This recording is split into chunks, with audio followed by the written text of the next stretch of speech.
But not enough for the Sixers as they lost to the Cavaliers in overtime, and we're running tonight from Wells Fargo Center. To Sabonis for him to catch and finish.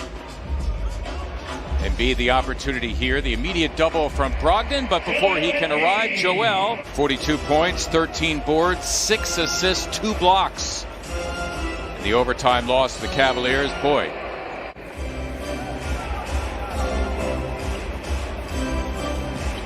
Both Sabonis and Cheeks, Hall of Famers.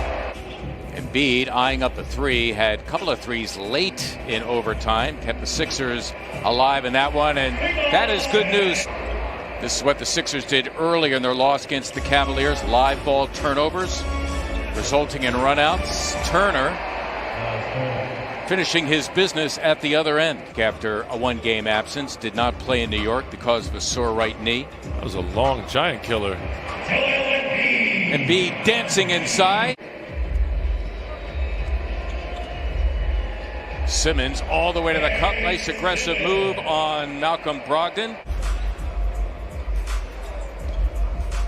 Simmons encountering Turner, the good shot blocker, and Ben his second bucket. A little bit more contact, wanted that foul called. Boy, Green took it away from McDermott that time. Simmons able to finish at the other end. So Ben Simmons with 6 already here in the first. The good news, Ala, is the Sixers are getting their share of threes. They're getting looks from beyond, which is good. Turner on an island against Embiid, trying to get the good shot blocker to bite. Has his way anyway for his third hoop. McDermott running the floor and laying it in. So Doug McDermott right now is high man in the game. Give him 9. Rimming the attempted three, making him 2 of 15 from beyond the arc on the season. Dwight Howard. Jake Milton in his previous 4 games, that is since the return from his 5-game absence due to an ankle, not shooting particularly well. McMillan was actually the associate head coach on Pierce's staff.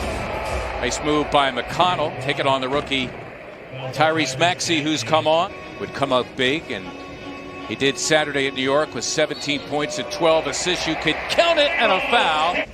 Yes, there is no, it's limitless. Right.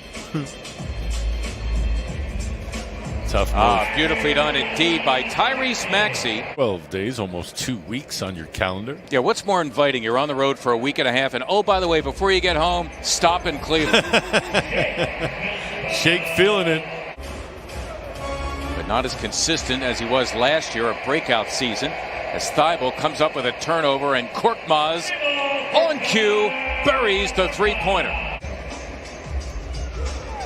Embiid, there's the instant double we've been seeing all night. Korkmaz for a 3, and down it goes for Furkan Korkmaz. After a slow start, finishing hopefully the second quarter the way you want to go into the locker room. Wow. You know what? All night long, Embiid perfectly identifying the double team for his 3rd assist. Coming in, averaging just under 21 points per game. So deliberate, methodical even at times, as Brogdon never gets rushed. Oh, Shake Milton finding his rhythm. Dwight Howard on the sideline admiring the footsteps, the footwork. Ooh, Brogdon, did he have something to say to Embiid after the slam? Korkmaz another 3. Yes! How about the Sixers' 3-point shooting? They're 9th in 17 tries. He's doing a little play-by-play as he's playing. Oh, Embiid. Throwing down 2. Time. Nobody would lay a glove on him.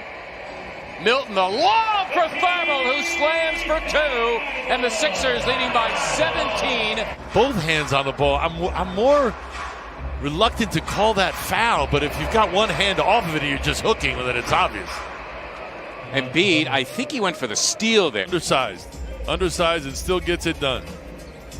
Embiid launching a 3, and down it goes for Joel Embiid, coming in shooting a career high. Quarter now officially underway. The Sixers by as many as 20 in the first half. Justin Holiday set up for 3, and he drains it. Holiday is first, second on the team. Curry encountering Sabonis. No problem for Seth Curry. Hoping that Sabonis would come down with a miss. JoJo with a good block out. Embiid running the floor. You could count it and a foul. Struggles he has, just undersized going up against Joel. Him and Doug McDermott not on the same page there. All boats rise with the tide, as they say. Indeed. Everyone benefits. Nate Bjorkgren, one of them.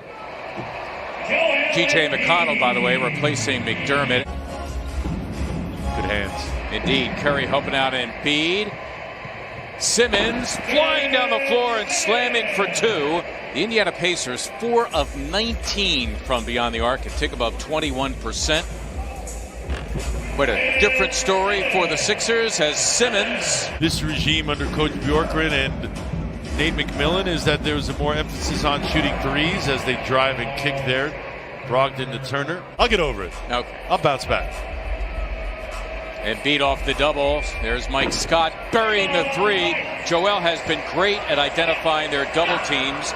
Mike sliding over a little, improved the angle. Wow. Embiid blocking the shot on Brogdon. Keeping it. Simmons on the loose, as he should. 16 for Simmons, and the Sixers now busting it open. So that means like there's part of it still in his mouth. He's just broken part off. That's the way I interpret it. That's the worst.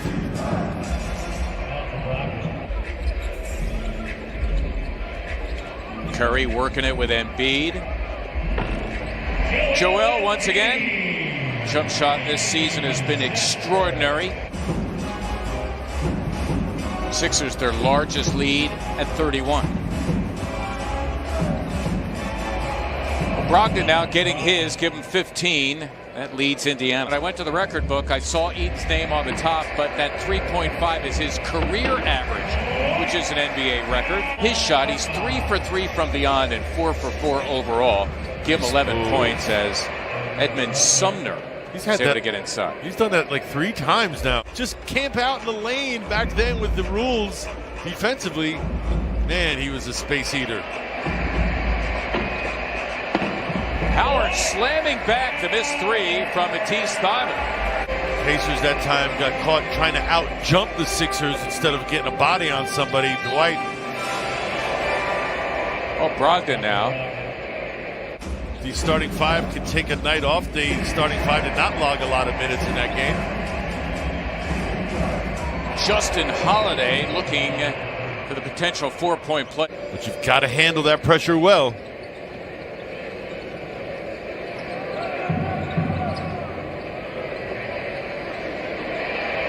TJ McConnell could always get to his spots, couldn't he? He's so fundamental, so sound.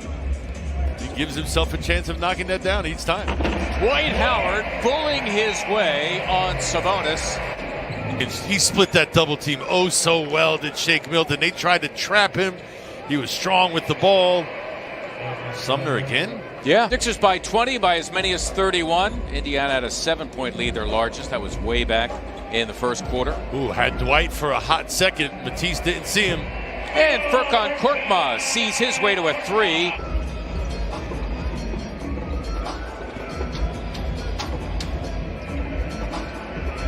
Milton a rather healthy 3, and it is good to see Shake zero in from beyond the arc. 24 points in the game. A season high is 31. Milton coming in just 31% from beyond as McConnell. It gave life to guys like Sampson and McConnell and helped them to start an NBA career. That was nicely done by Tyrese Maxey. Vincent is a 7-footer, second year from France. A couple of games ago, played a couple of minutes at the end of that Dallas game. Oh, and there is Ferguson slamming for 2. I rejoice because finally his first points as a Sixer. As the Sixers win it tonight, going away, leading by as many as 31. They win it 130